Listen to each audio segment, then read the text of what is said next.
Evening all, welcome back to the channel. So today we are looking at OCTOBASE. We've given Project Grope, I still love that name, Get Real Orbital Platforms Established. There you go. It's amazing how it just comes to me.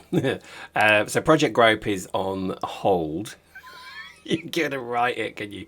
Come on, again, that's worth the joke alone. That's worth the click alone, right? Project Grope is on hold. And because we're doing a little bit of work on OCTOBASE, I kind of like OCTOBASE, and I'm starting to kind of eye, with desire, the next run. And I'm starting to think about what the next, well, possible run could be. So starting to kind of work out that actually some of my project, or rather the OCTOBASE blueprints, are not entirely there yet. So this is what this video is about. I'm going to talk utter nonsense about a lot of different topics because this is just a very long build video. And it's not a particularly efficient one. It's more done just to try and build something at scale. It needs, I mean, the way I work, right, is when I build something, I build it and then I play with it. And that's kind of what we're going to do is we're going to build it. And then in the next few videos or a number of videos down the road, we're going to then, enhance it, make it better, bigger, faster, stronger, longer, whatever. But, so this is really just a construct. I just love the Spidertrons. They make me smile every single time I come into this game. They make me chuckle. I'll just post a little footage here that just shows you what happened on Gleba when I left my Spidertron daisy chain running and running and running. They basically bimbled off into the middle of nowhere and started a great big fight. It's amusing. I shall post some video here and you've probably seen it. But there we go. So interesting that I think the OCTOBASE is now taken over Hexabase in my brain. Like, I have pretty much a full set of blueprints for Hexabase. And I think because we are, the cupboard is bare when it comes to things in the OCTOBASE, that I think I realized, well, we need, all three of the chips. We need certainly engines, all the various things. And I think this is kind of like the starter. So, see this as a very casual build. I think when it comes to, let's just give you a quick update on Project Snowflake. That is working quite well. I have now basically made every component for legendary items, but not made the items themselves. I'm still kind of mulling over the best way to put them, because obviously it's an omni belt, so everything is put on the belt and then taken off the belt when it's needed. Now for final end products, things, stuff that you need in the planets like drones, power lines, things like that. You can't just have them drop into anywhere. You have to basically put them back into the hub, and I'm yet to sort of figure out how best to do that yet. It could just be quite a simple, rather complex set of arms. In fact, that's probably what it'll be. Set to certain filters, bloody, bloody, blah. And it will just be, if it's on the belt, it's taken off. And I think maybe we do that, maybe we don't. I don't know at the moment. I'm still trying to kind of work out in my brain what the best way to do that is going to be. But I think, plenty of time for that. I think, again, one of the beautiful things about Factorio is that you can take a break, you can dip back in. I mean, I've been playing huge amounts of RimWorld Odyssey at the moment. I know a lot of you are very negative to that, and I'm sort of sorry about that because it is one of those games that I do rather enjoy. So yes, unfortunately, there will be content for it. It's because I like it. It's a fun game. I played RimWorld for probably as long as I played Factorio, weirdly enough. I think actually, which came first, Factorio or RimWorld? Don't know.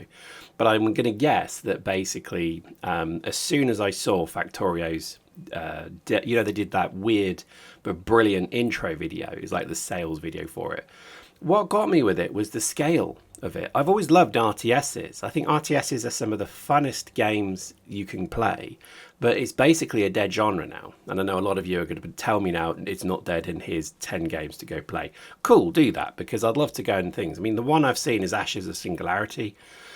I got access to like some beta for that a long time ago, and I've not really gone and looked at it again.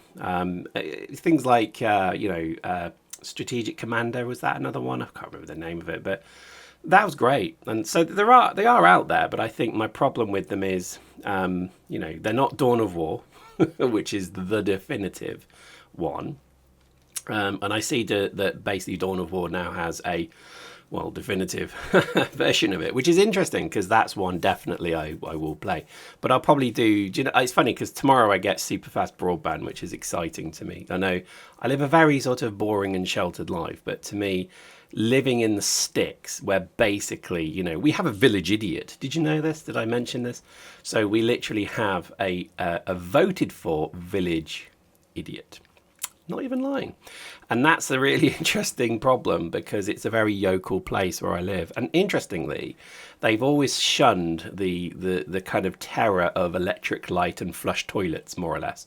However, things have changed now because a lot of people since the pandemic, remember that, way back in the days, now work from home, and they've come and bought houses in villages like where I live. So now they're pretty much like, hey, we want super fast broadband also.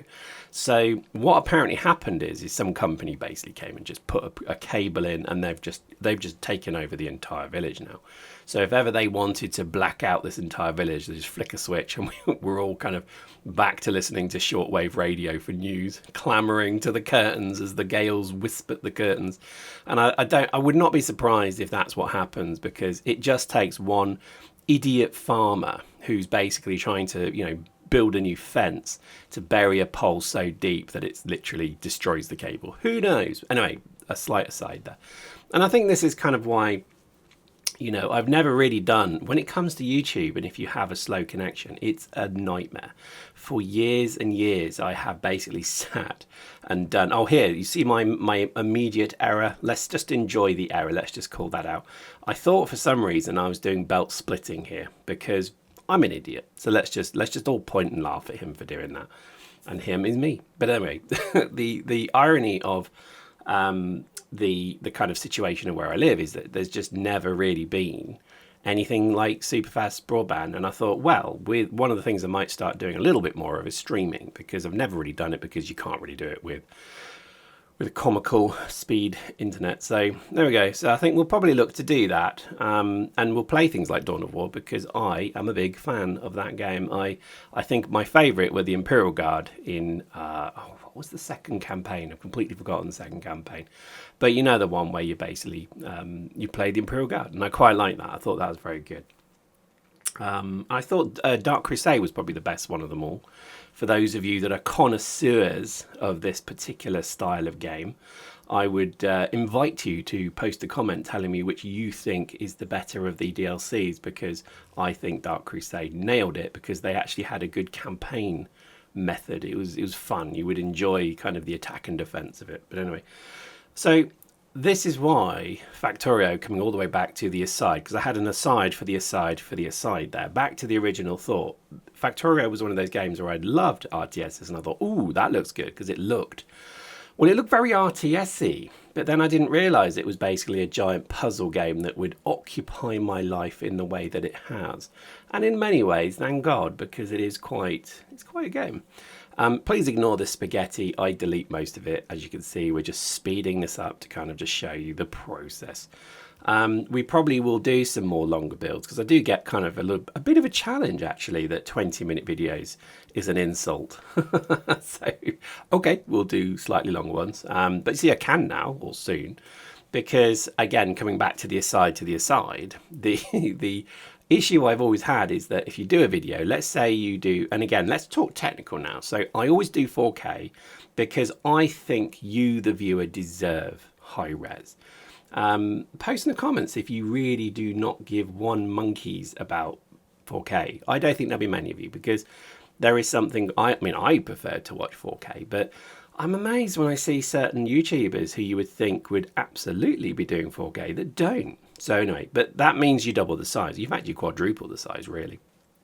But let's say double for now, because what you also then have is the bit rate. Now, bit rate is a very boring thing, so I'm not going to say too much about it, but this is what stops it being pixelated when things move quickly. So if you've watched my EVE Online videos, you'll note that the pixel or the bit rate on that is 20 megabits per second. Again, if you've noticed that, then I'm deeply worried and suspicious of you. But you know, well done. And the interesting, and don't worry, I redo all the factories, don't worry. I know that you've been triggered there by saying, oh no, they're all wrong, don't worry, we fix all that. But it's interesting because Factorio is running at 60 megabits a second. And that's because it's really optimized, I think, for YouTube. Now, I don't even know how I got that setting. I think I was playing with it one day. But that means, obviously, then you have a rather large file. So it's a bit of a problem. So this is why I'm kind of relieved that it's not going to take 5 hours to upload a video anymore. Because, I mean, my poor computer has been on, I think, since literally 2019. I don't think I've ever switched it off. Because at night, I'd start uploading videos. And then in the morning, most of the time, it's still going. So that'd be nice to kind of flick a button and then go, oh, look, it's done, you know, within like 5 minutes instead of 3 hours. So let's see. But yeah, I really am excited to get things like fiber, because to me, it just means, I don't know, joining the modern world, because you know it just feels like so much of like particularly in the UK, every bit of infrastructure is comical. Like, you know, oh, you can't do that because the castle's in the way. It's literally like Harry Potter. And I did laugh when I saw some sort of they're trying to build a new theme park, Universal Studios theme park, near where I live, and this is down in Bedfordshire. And it's really interesting because the challenge of doing that is, obviously in this country, you know, you meet a very interesting group of people they call it NIMBYs, not in my backyard. So they want all this stuff, all this infrastructure, all of these services, new hospitals. I mean, even things like prisons, they want them because we need them. There's no room in our prisons. So basically it becomes a big thing to say, well, yes, we need to build them, just not in my backyard, and please. So they've just announced they're going, you know, Universal Studios are going to invest billions into what is effectively a waste ground just outside a hellhole called Bedford. And if you are from Bedford, I'm sorry for you, because it is truly a place of terror and darkness.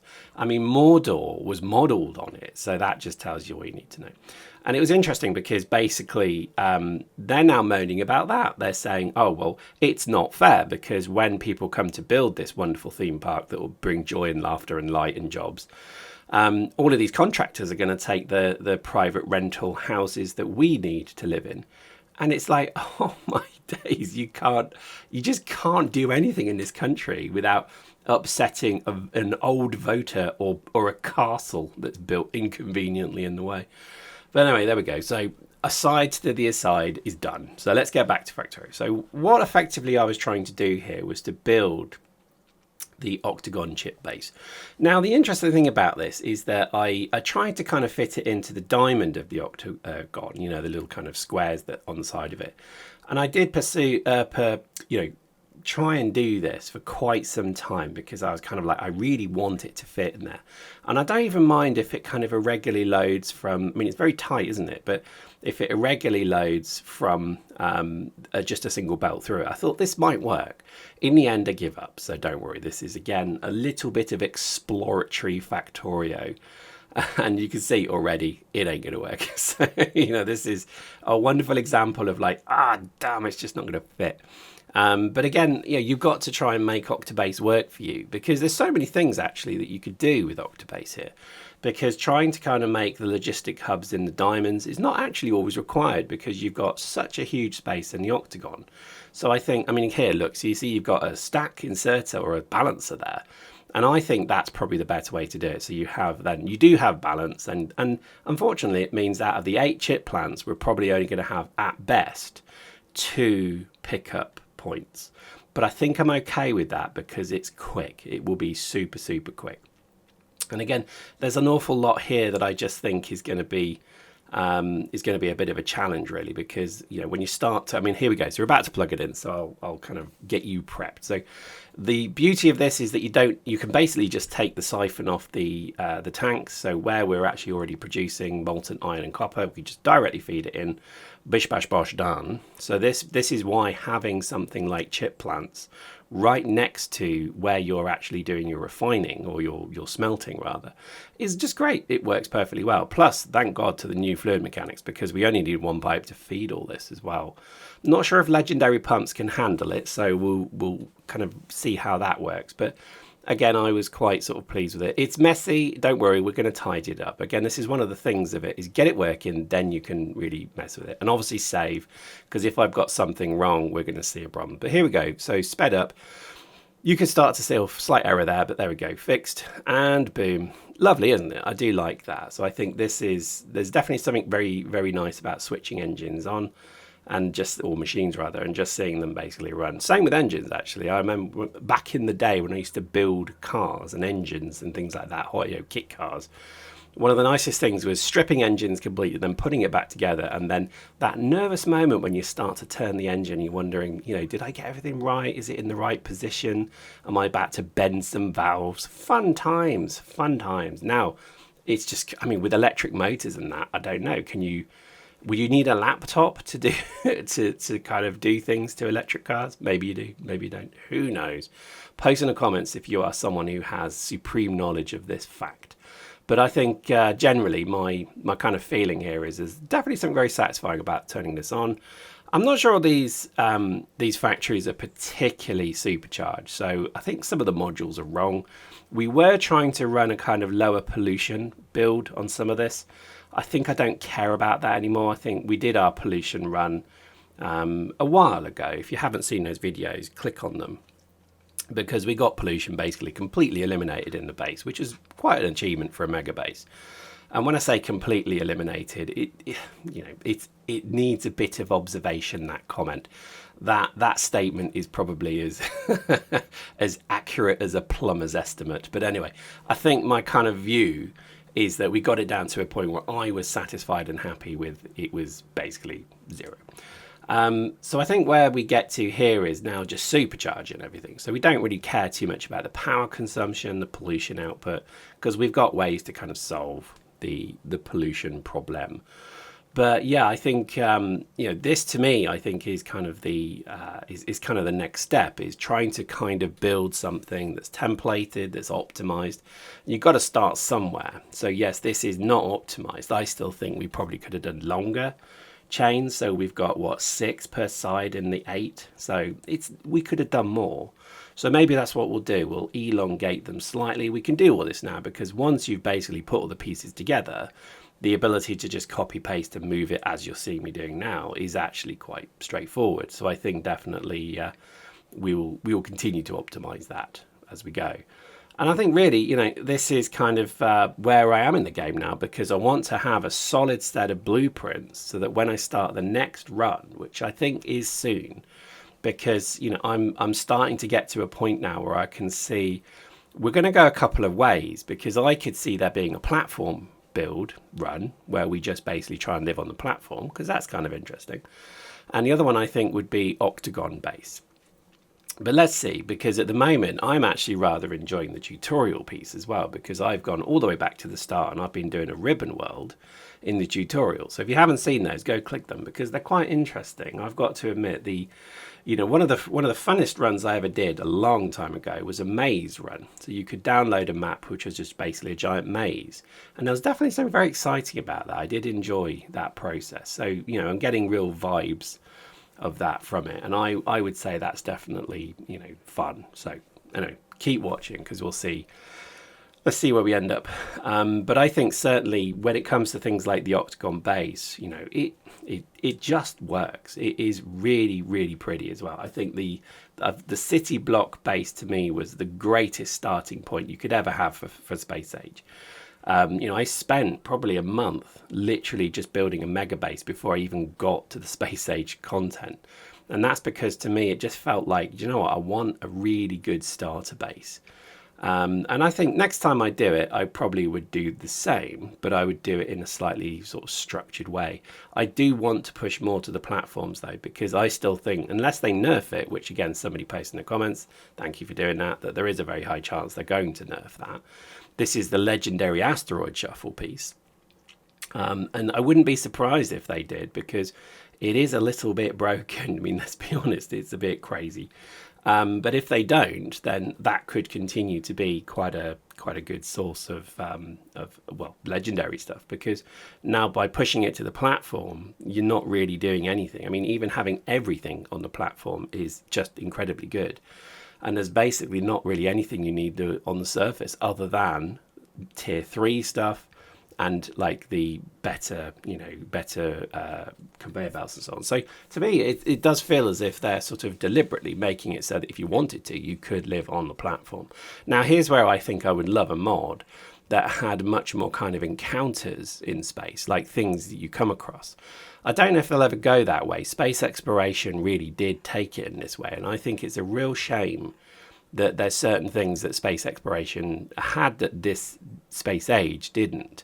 And I think one of the most obvious ones is the orbital elevators. To me, they were just sublime in how cool and fun and interesting the game became when you started to actually have trains going up into the orbital platform, delivering things and then coming back down. Oh, I love that, because then you don't need this thing of, in this game, platforms can't land on the planet, but in space exploration, they can. And that made it interesting because you could land a ship, you could then load it up and then send it on its way. There was an awful lot to be said about how clever that mod was. I do wonder if basically they just made the decision of, do you know what, we've got X amount of time, whatever we get done is what we get released. And I bet they did try to do the orbital stuff, things like ships landing, ships meeting in space and actually being able to connect and dock with each other. I mean, oh wow, that would have been awesome, right? And I think it does feel as if they just had this deadline that they said, right, no matter what, we cannot go over this. And maybe it was a funding issue. Maybe they just said, look, we've got until this date for this group and we can fund it no more. And then we have to release. And then, maybe they'll come back and do Factorio 2. I don't know. But at the moment, I'm curious to see what they're doing other than just basically milking the money from the game, which, again, more than accept that they should do. No criticism of them. They have made a wonderful product here. But I'm always intrigued in what's the next product. What are you going to do now? Because obviously they're going to have the ability to fund quite an interesting next game if that's what they want to do. Maybe they don't, but who knows? So I'm intrigued. I'm excited. I think when you look at, I just saw something actually recently on PlayerUnknown Battlegrounds. They've done something which is like an exploring game. Well, there you go. That's exactly the sort of thing. You've got the engine, you've got the assets, you've got the team. What could you then do with this? And I think for things like Factorio, you could make an RTS, you could make something more like a puzzle game, you could make an exploration game. There's so many things they can do now because they have this wonderful engine that just works beautifully. What would you want to do? I mean, it's exciting to me to see really where they go with it, because I genuinely am really pleased with what I've got from it. But there we go. So we plugged it in. We have green chips. Things are looking quite good. I think, yes, it's not entirely optimized. Don't worry. It's not entirely beautified, but that, again, is no problem. We will straighten all these lines. I think at the moment it was more a case of just trying to get it operational, because I do want to start sort of just switching off some of the other green chip plants and just, starve them of their resource, basically make it so that they empty out and then we can delete them, because it would be nice to kind of push some of the burden out of that mega base into the OCTOBASE. And then it at least gives us a blueprint for next time. So a lot of what we're going to do now, as you can see, I'm starting to do it even now in this video, is trying to figure out, okay, what would be the optimized blueprint configuration here? Because when we start again, we're not going to have legendary everything. So we have to obviously, set it, and then we can I think you can actually, with a blueprint, you can change the quality level through an upgrade planner. So that might be what we end up doing. So for now, let's get fully everything legendary, make it look pretty good, make it operate pretty well, and then really sort it out. And I think, as you can see, the sort of copper and steel lines, they're not terrible, but I don't like some of them. I think mostly that's solved by moving the base, the actual electromagnetic factories around. So there's a bit of work there, I think, to be done, but I'm pleased with that. I think this, from start to finish, you've seen me basically build something there. It took, I sped up a little bit. It took me about 30 minutes. And I think this is a great example of kind of, right, let's build something, then start to optimize it, beautify it, and then streamline it. And then once it's there, blueprint it. And then you've got that pretty much forever. I think that is and again, see here, look, you can see the gap between them is wrong. It needs a bit of sorting. So definitely will need to be sorted. But again, it's the sort of thing that I would do, with a glass of a cup of tea, because I'm old. I basically sit and drink my 12 cups of tea, which is totally not brandy, and basically just sit and do it. And that's kind of what it's funny what I do for fun really at night. But there we go. So I think this is kind of a good example of the process of building something a little bit kind of bigger, and then, you know, really making it ready for Blueprint. So I hope you enjoyed that. We'll see you next time.